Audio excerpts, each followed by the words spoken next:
Welcome back, ladies and gentlemen. Welcome back to Propaganda Watch. I am James Corbett of CorbettReport.com.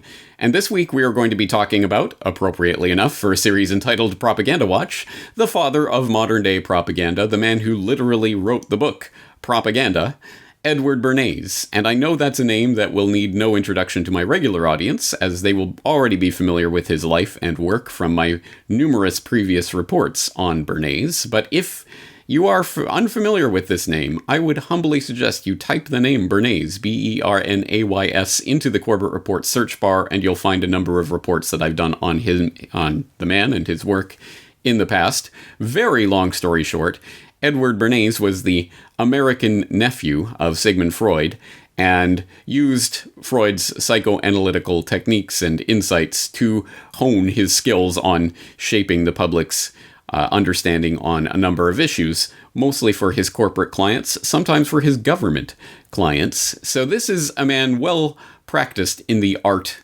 of propaganda, an evil science perhaps, but a science and an art nonetheless, and Bernays was particularly skilled at it in a number of ways. And you will recall last week when I was talking to Peter Quinones on the Free Man Beyond the Wall podcast about the Great Reset, at the very end of that conversation, Peter Quinones sprung on me the information that, did you know Edward Bernays was on David Letterman's show back in the 1980s? And if I ever did know that, it was certainly not something that I can remember knowing. It certainly surprised me. And so I did dig it up, and I included the little 30-second soundbite of that appearance in the show notes for that conversation. But a couple of helpful listeners pointed me in the direction of the full 8-minute segment of Edward Bernays on Letterman. And it's instructive in a number of ways. So I will, of course, include the link to that video in the show notes for this edition of Propaganda Watch. I would really suggest you go and watch the full clip. It's only 8 minutes, but it's, I think, an instructive 8 minutes for people who are interested in propaganda. We'll examine a few different passages from that video here today, but before we do so, might I suggest this is one of those videos that, you never know, I'm sure it's breaking some sort of copyright, or there could be some kind of claim on it, so if you are interested in preserving some of the texts in the digital library of Alexandria that is on fire at this moment, might I humbly suggest this particular video might be a candidate for you to flex your muscles that you are now learning how to use about how to save and download videos and other important documents to your hard drive so that you physically have access to them regardless of whether or not they are disappeared. I would humbly suggest this might be a candidate to include in your archive. So get to work. Now, let's take a look at just a few examples of interesting moments from this conversation. As I say, the entire conversation is worth watching, but there's a few things that jumped out at me, starting with something that Peter Quinones himself mentioned when he brought up this video on our conversation. He talked about the way that Bernays introduced himself at the beginning. Well, you're the father of public relations. What we're dealing with really is the concept that people will believe me more if you call me doctor. Oh, I see. So, Letterman asks him, a doctor of what? Explain this for people. And his response, people will believe me more if you call me doctor. Now, that's actually an interesting insight for more than just the surface level of the way that we would understand that. At first glance, what is happening here is essentially the old, if I put on the white cloak of the doctor priesthood, or if I get you to call me by that title, you will respect my authority more. And that is true, so far as it goes. But it actually speaks to, I think, a deeper part of the way that this propaganda is functioning, because we understand there is such thing as authority, earned authority on a subject. Someone who has spent their entire life studying and practicing a certain art or science will have a greater degree of authority on that subject than someone who's just read a book about it once. Trust me, I can wing it. We would tend to go with the person who's actually studied it. If you want brain surgery, you're probably going to go for a brain surgeon. If you want your car fixed properly, you're probably going to go to a car mechanic, etc. Now, of course, we all know there are different levels of abilities within those professions, but someone who's been practicing it a long time has this earned sense of authority. But Mr. Bernays can come along, and Call me Dr. Bernays, which is technically kind of true, as he goes on to state. So, that's a good idea. And actually, I am doctor because 2 universities gave me honorary degrees. Mm-hmm. All right. Yeah, but not really. I mean, not a real doctor who actually earned his credentials. These were honorary degrees that were bestowed on him for his magnificent work shaping the American public mind. Now, I think this is actually interesting on a deeper level because it speaks to a technique that has been used for a very long time to swap out the real for the counterfeit as a way of fundamentally performing an operation, almost an alchemy, if you will, in the public imagination on certain issues. For example, the prime example of this that comes to mind is the gold certificates that the bankers, the original bankers, the people who would hold your gold in their vaults, and they would give you a certificate. Here's your certificate, the claim for that gold that's in our vault now. Here it is. And people take that gold certificate and they start to think of the certificate as the value of their asset rather than the actual gold in the vault. No, this certificate proves I have that gold in the vault, and here's the claim on it, and it can be changed in for that gold at any time. Therefore, this certificate, well, this is essentially like the gold. So now we can start trading the certificates around, because I know if I give you this certificate, then you'll know that you can go to the gold vault and you can get that gold out of the vault. And so why don't we just trade in the certificates? It's a lot easier than carrying gold around everywhere. And by that operation, by that maneuver, the people who own the banks, the early iteration of the banks, understand, oh, the certificates are trading as money at this point, so we can issue more than we actually have in the bank. We only have so much gold, but we can issue more certificates, and as long as not everyone comes at the same time, well, it'll be okay. We'll never have to face the consequences of that. What could go wrong?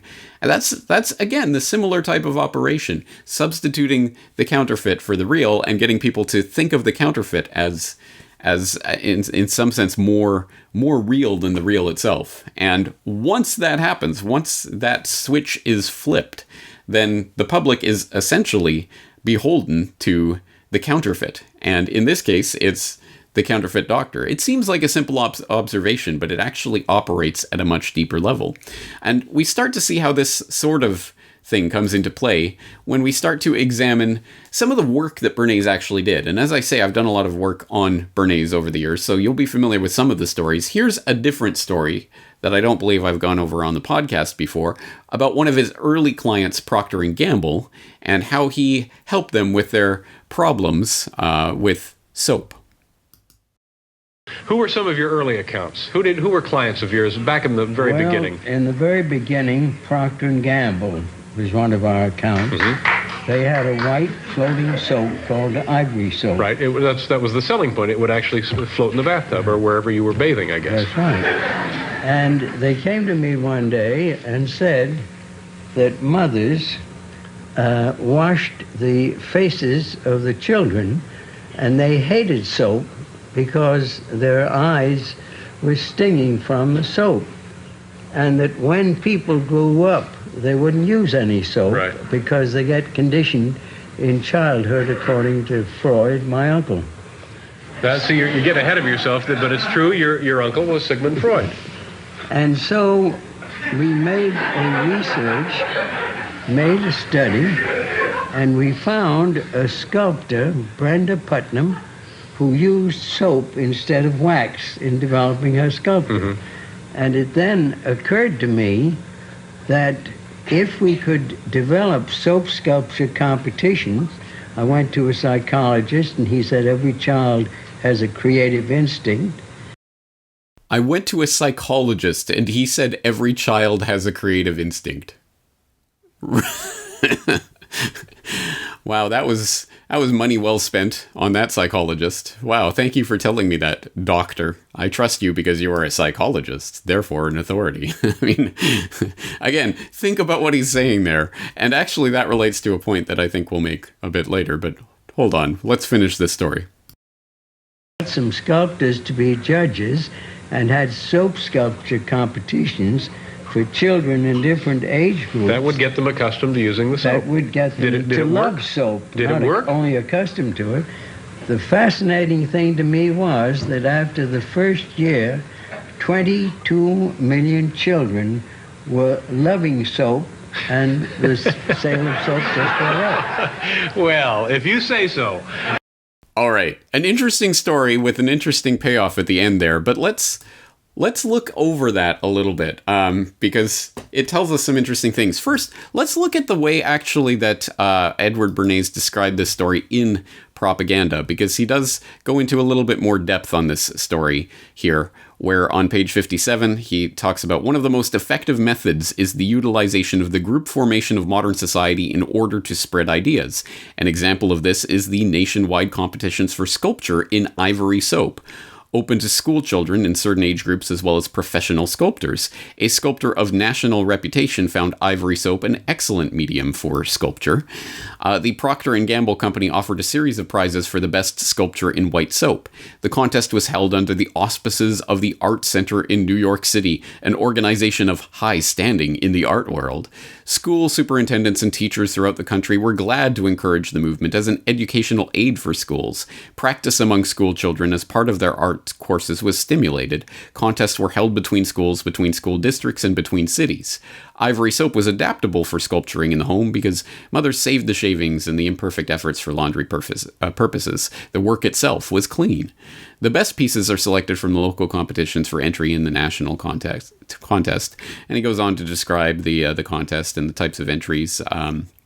500 pieces at first, and then 2,500, then 4,000. So it was becoming a national phenomenon of this being encouraged at various schools and taken up by the children. And it says a number of familiar psychological motives were set in motion in the carrying out of this campaign. The aesthetic, the competitive, the gregarious. Much of the sculpting was done in school groups. The gregarious, really. The snobbish, the impulse to follow the example of a recognized leader, which is not my definition of snobbish, but anyway. The exhibitionist, and last but by no means least, the maternal.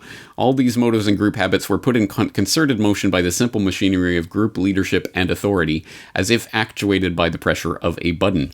People began working for the client for the sake of gratification obtained in the sculpture work itself. This point is most important in successful propaganda work. The leaders who lend their authority to any propaganda campaign will do so only if it can be made to touch their own interests. There must be a disinterested aspect of the propagandist's activities. In other words, it is one of the functions of the Public Relations Council to discover at what points his client's interests coincide with those of other individuals or groups. What an interesting insight, isn't that? That, oh, here, it's all disinterested and it's all helpful. Oh, isn't it so nice and wonderful that they're finding ways to connect with their audience. But wait, what? Hold on. This is about selling soap, and it's about helping children overcome their strong negative association with soap that they developed from the stinging eyes as children, at least according to what he's saying there. And he goes on to say, well, it worked, essentially, for my client. And that, ultimately, is the point of this. And everything else about this is artifice, essentially. And he talks about how they're appealing to their maternal instinct or to their creative instinct or snobbishness or whatever other categories he posits there, which I don't quite agree with. But at any rate, here are the things that we're appealing to in order to ultimately sell more soap. I mean, that's what this is about. And it is interesting how he goes to the New York, the Art Center in New York City, an organization of high standing in the art world, etc. These are, everything about this is about things having high standing and having some sort of, ability to sway the public in terms of their habits. Now, the interesting part on this, at the very end, as you saw, 22 million children were loving soap, and the sale of soap just went up. Well, if you say so. This is a matter of record. We could probably chart that. Dow Jones reports. Yeah. So, you will notice Letterman brings in the skepticism on that point. Really? 22 million children loving soap as the result of your psychological maneuver here. Is that true? Well, we can read the Dow Jones reports. So for Bernays, it's the bottom line is here. It's in the bottom line of the company, which is the only real metric for these types of campaigns, isn't it? But also, I think the Letterman skepticism there is actually healthy skepticism, because when you watch this full 8-minute clip and other interviews that I've seen and that Bernays has given over the years on video that are widely available, there are more in-depth ones about his life and work. I'll include a link to one of those so that you can go and explore that if you're interested. But when you hear him telling these stories, you do get a sense that this master of propaganda and PR was, to a certain extent, selling a product in these later interviews looking over his life and work. And that product was Edward Bernays. As in, I was such a great guy. Look at all these things that I did. And I made 22 million children love soap and all of this stuff that, really? Is that really true? You may have increased the bottom line for a soap company, but I'm not sure that's necessarily the same thing that you're positing here. I think you might be blowing your own horn a little too much. And I think there is a sense of that one of Bernays's, perhaps his most important product, was himself. He sold himself as this marketing genius and guru who doesn't seem to know what snobbish means and things like this. I don't know. I think that he is selling something as if he's selling soap or toothpaste or something like that. It is Bernays himself and the myth of Bernays. So I think we have to be wary of that when we encounter types like Bernays, who have a vested interest, at least in this point. Essentially, what is he doing here? He's not selling for a company. He's selling for himself and cementing himself in the history books as the father of modern day propaganda. He's the creator of public relations as we know it, etc. Maybe he was in a bit of competition with Ivy Ledbetter-Lee and people like that, so he wanted to put his name out there front and center. That's just something I will leave you with. But let's explore one other clip that I found funny, at any rate. Doctor, we're running out of time here, but I do want to show this photo. You mentioned your uncle, Sigmund Freud, and maybe we can get a shot of this. And I'd like you to come back at another time, and we'll talk more about public relations and also about your famous family. But pick yourself out of this photo and also tell the people where Mr. Freud is. Well, Sigmund Freud is on the right. Right there. And he is traveling. That's you, isn't it? That's me there. And who's this guy right there? 10 years old. That's his brother. That's his brother. That's his brother. You were 10 years old. I was 10 years old. It was 1901. We have to, let me interrupt. We'll do a commercial. We'll be right back. We're coming back. I don't know. I kind of love the irony of that this consummate salesman, the PR hack of the 20th century, was interrupted for a commercial break because he was getting a bit long-winded. Come on, man, this is TV. Let's make it snappy. I don't know. I just find that to be a humorous little moment given the context. Anyway, that's what we're going to go through today. As I say, go watch the full 8-minute clip. I think there's a number of different things in there that are interesting and to be pointed out. I hope you'll join me in that conversation at corbettreport.com, where I invite the members to log in and leave their thoughts on this full 8-minute clip. But as I say, if you're not familiar with Bernays and his work, I would suggest you watch The Century of the Self, the first part of The Century of the Self, at least, which I think is highly instructive and does cover Bernays' work. And I also suggest you look at some of the work that I've done on Adam Curtis as well, because I certainly don't take his work at face value, but there are some instructive and interesting elements in there. Anyway, that's going to do it for today. Thank you again for joining me. I'll be talking to you again very soon. James Corbett, corbettreport.com.